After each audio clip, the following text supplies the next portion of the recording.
lethal. Hand to hand, hard white, Antonio Margarito. Now I try to take a suavecito. I let District Kid bottle all of my perico. Now I'm slinging, slanging, talk foul. Shout out to Chito and Pito. Bourbon. Yo, clap it up, everybody. Clap it up, clap it up, clap it up. Clap it up, clap it up. How y'all doing, man? This is another episode 5 Talk. My name is Chico 46. You don't ask me about the 4060. This is what it is. Alright. And it's Beba B, you know the motherfucking vibes. Welcome to 5 Talk, everybody. I'm your boy Chi, and today we got a special guest. He goes by the name of Mario Machete, street legend. Woo! Let's give him up. Give it up. Let's go. AKA Machete in Spanish. That's right. So, congratulations, man. No, Appreciate you. Appreciate you, man. Thank you. Appreciate that too. Yeah. Thank you very much. It's funny because, like we were speaking earlier, but when I go before podcasts or before people, you know what I'm saying, I try to come pure. Like this is my first day meeting you and her, right? We were supposed Tito I met through a mutual friend who's like a brother of his and his brother of mine, which is Tony Tatan, you know, Tony Velasquez and my man Carlito Colon. I spoke about them recently on the Dog in the Yard podcast. Okay. You know, these are the dudes that actually got me where I'm at today. And I'm so grateful and blessed and humble to say they're younger than me, but they're older than me. You know, these are the dudes that took me under the wing and showed me the game, right? And what I mean by the game, how to live a productive life without having to become a statistic in society. You know what I'm saying? And going back to the system. They kept me out the system by putting me in the right path. But we were supposed to do this interview. He said November of this year. I hate to tell you that he ain't lying, but he ain't telling the truth either. Because we were supposed to do this interview like about a year ago, 2 years ago. Yeah. But because of, you know, his work situation, you know, he was in when he was working, you know, my construction, you know, and then I'm from Brooklyn, but I'm in the Bronx house, so the timing was not right. Yeah. He recently had his son working with me and stuff, you know. Yeah, that's why good kid too, you know, that's my word. Good man, good man. And you know, he pressed me one time early in the morning. I didn't even brush my teeth. And he was like, yo, we're gonna do that over. And he gave me the date, and I'm like, you know what, man, let's get something. Okay, that's how it went. He's gonna tell you different, but that's how it went. Okay. And I'm glad I'm here, man. I'm very humble, grateful, thankful. You know, it's an honor to be around you, man. I definitely want to give you your flowers. You know what I'm saying? Appreciate that. A street legend, definitely. You know, we appreciate you coming here. Definitely. You know, shout out to Chach. Shout out to Chach. You know, that's a fact. Definitely. And we're gonna start from the beginning. I want to start from the beginning. Where you grew up at. You know what I'm saying? The family.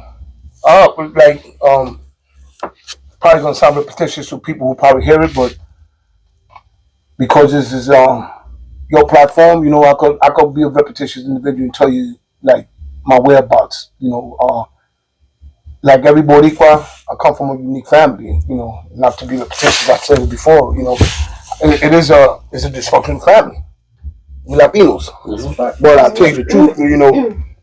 By any given moment, any given day, that's my family. Wrong or right, in my eyes, they always gonna be right. Because that's my family. If you're not with your family, you're against your family. So if a family member of mine, I don't want no problem, but if he get into something, I'm obligated to get into. I have to get into because that's my family. Especially when it comes to my kids and my nephews and nieces. Because my nephews are more like my kids. Since I've been home, I build a rapport with them. You know, we have a connection.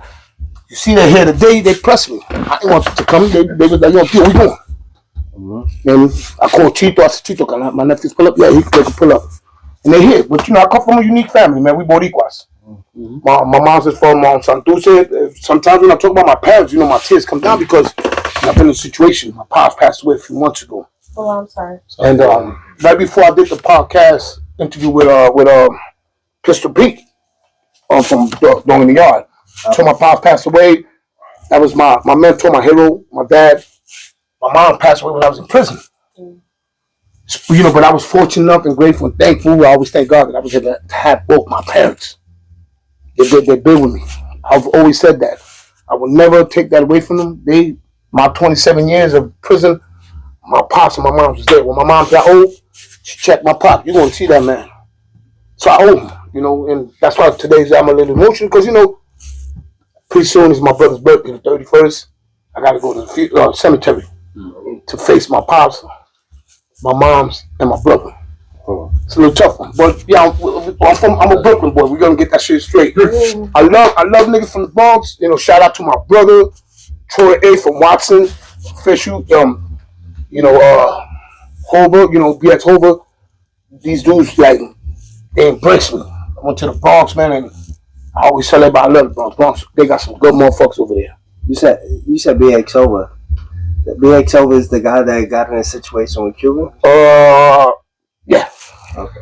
Cuba's my little man. Cuba, he was also with 50 too, right? Yeah. That's my. I was just with him recently because we went to so it was ironic. We went to a cemetery because my man Cuba Hunter, that was a rat hunter, passed away about a year and change ago, and his birthday was the other day. So we went over there, and it was like a unique place to be at the moment. Saying that we're in a cemetery, and I'm telling you, it was unique because I happened to meet an individual who's like a very well respected individual in the business, man. And when I met him, I had went to his lounge before, but I didn't know him at the time, or I may have met him, but we really didn't build a rapport. He just had a birthday by the name of Flock, FLK, and he owns a club called Sushi Mambo, and now he owns a club called 420. That's in the Bronx? And no, this is in Dykeman. Oh, Dykeman. I was just there Thursday night. And when I met through BF Hover and my man Troy Ace, he introduced me to the individual. Cuban Hunter's mom was there, and she was like, Machete, you know, because she knew me for years, and because I raised her son. Right. Pretty much. I seen him call. He's younger than me. Right. You know, me and Boxing Head was the one that blessed me to be a hunter. So I had a rapport with him. And anyway, he lost his life, and it was his birthday. So when I met the individual just Thursday, I don't know if you saw it on the gram, I went, you know, it was an honor for me to go out with my brother Troy Ace, and you know, they had DJ Carmelo and all these individuals in there, and I went to a party, and I was treated like the owner, which is a dude Flock. It was his birthday. The dude I met in the cemetery. I came out in an interview of Guaribor, the Dominican rapper. I came out in an interview with him at that parking lot, and when the Maybach that was there was this individual's Maybach, right? But I didn't know him. Right. I had met him or whatever that day, and he treated me, man, like if he knew me for 100 years, man. Royalty treatment he gave me in his club on Friday, man, and I'm thankful for that. But yeah, again, you know, get to back where I'm from. I'm Boricua, bro. I'm straight Boricua. From Bushwick, right? From the Wick, man. I'm from the Wick. Born and raised? Born and raised. I'm Bushwick, man. Okay. My family is from Santurce. Like I said, my grandfather was from Ponce, you know, but my pops was born in Santurce. You know, my mom was born in York, raised in Santurce. So, you know, it was like two different sides of family, you know, and two unique type of family. I'm a Perez, you know, because my father's Perez and my mother's Allende. So, you know, the Allende they always told me as a kid, tú tienes el carácter de los Allende, tú eres como los Allende, because they was like a little different. Them Puerto Ricans were like more different than the Perez family. Knowing you, that was a little wild side, right? Yeah, if you want to put it in the words, yeah. You know what's funny? That my dad was also from Ponce too. My mom was from the Villa. Our family. So that's called El Área Metropolitana. Yeah. Okay. And Ponce from the Área Azul. I lived in Ponce for like 6 months. My grandfather was from San Antonio. Yeah. If you go to Parque Bomba. Yeah, it's funny because I used to work in front of it, Parque Bomba. Okay, let me tell you something. So it's funny that you say that, actually. So when you go in front of Parque Bomba, you'll see a statue of a man by the name of Narciso Perez. Okay. That's my great grandfather. So, nice. So when I lived in Ponce, I actually learned how to make la máscara de Vejigante. Okay, yeah. Because the guy that actually started doing the Vejigante was at the time, at the time,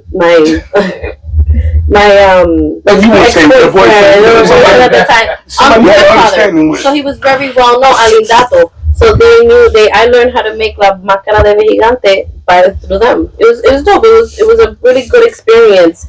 I would live in Puerto Rico. Yeah, but it's obviously the cost of living. You have to have Pero it was a dope experiencing just knowing that part of the culture. It's so much of the culture in Puerto Rico that people need to learn. And just knowing that little bit was dope for me because I was born and raised in Boston. So people are like, you were born in Puerto Rico? And I'm like, no, because I fluently speak Spanish and I know the culture. Not a lot of people know the culture. Yeah, because it's a good ponceña. But I'm not. but you know, that's your hometown. Because, so in Ponce, you know, what you said about you making the macara, because my grandfather was on Marino Mencante. He died when he came to New York. He got hit by a truck. Oh, wow. My father's dad died. He's buried in Bushwick Cemetery, right? But my great grandfather and my grandfather was known as Los Pleneros de Ponce. Because my great grandfather used to play plena. Because you figure my great grandfather was born in the 1800s.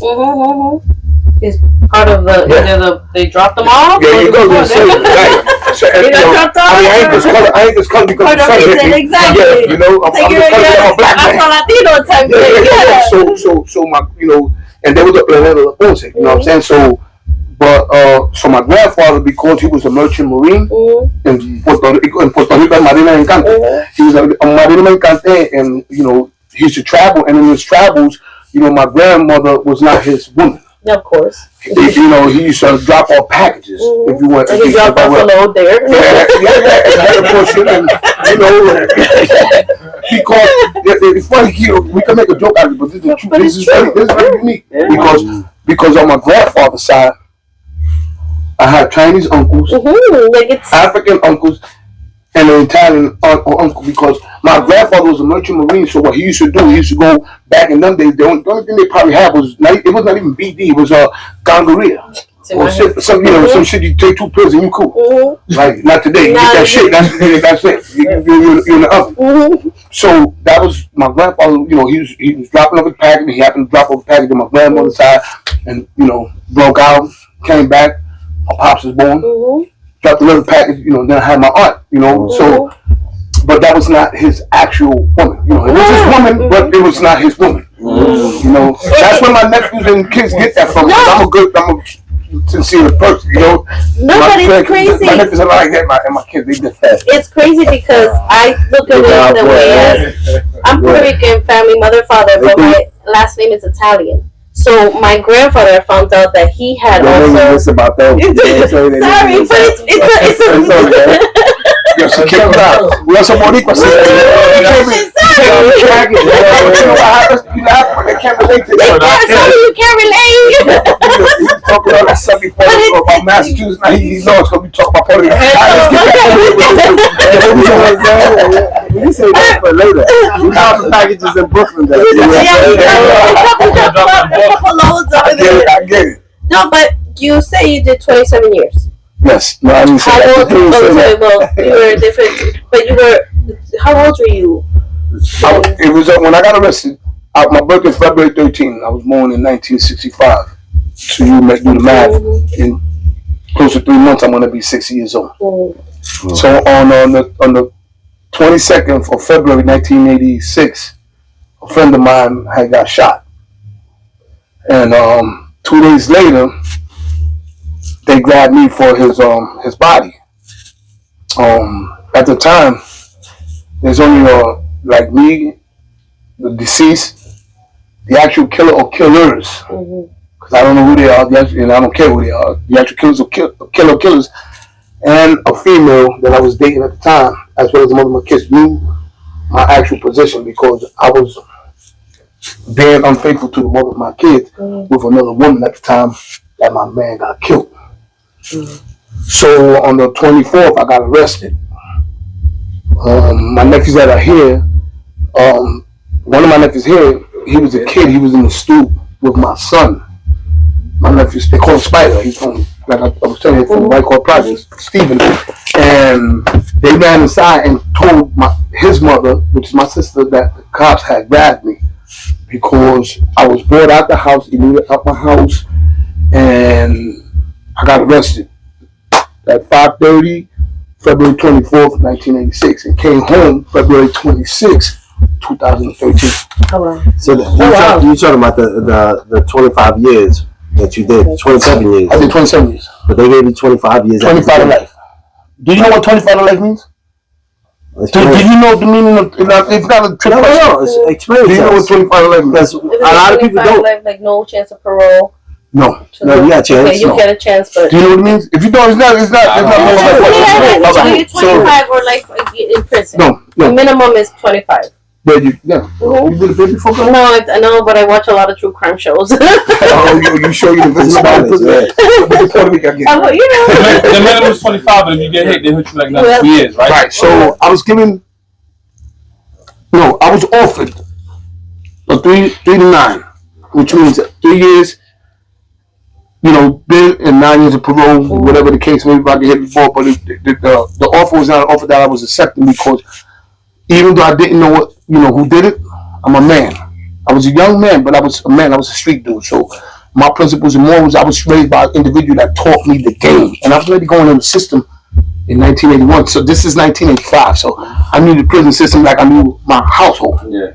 So they offered me 3 to 9 to tell on the individuals that were telling me because at the time they were allegedly quote unquote involved with activities that landed them in situations, and my name was mentioned in their stuff, but I was never involved with these dudes because these was dudes from my neighborhood that I said, yo, what was good and keep pushing. That was not my crowd. Yeah. But we knew each other. So they wound up giving me, a sentence of 25 to life, but they offered me 3 to 9 telling the niggas that was telling on me, and I said, nah, we going to try. So my compound was, after that, when you get, they offer you something, you don't take it. Either it could go down or it could go up. Next time I came before the judge, it was 20 to life. Right? So my 20 to life was 5 more. Like, if I didn't do it, what are my chances? I'm going to beat it. In my mind, I'm uneducated. I'm ignorant. So I'm relying on 2 A and B lawyers. AT&B lawyers. I was a poor family, bro. Right. That's a fact. Poor family. My mom was on welfare, and my father worked in a factory, bro. I didn't live in projects, thank God. I lived in an apartment, but we were poor. I lived to hand me down. That was just making Yeah. My dad was making it happen. Keeping the buck with you, whether it was rice and ketchup, we ate that. Yeah. We had something on the table, bro. But you never realized that. Love and you ate every day. Though. Yeah, absolutely. He was starved so I could eat. That's right. So when the whole shit enrolled, I was a kid. I had no education at the time too. I'm not ashamed to say it. I had no education. It took prison for me to get educated. So I went to trial.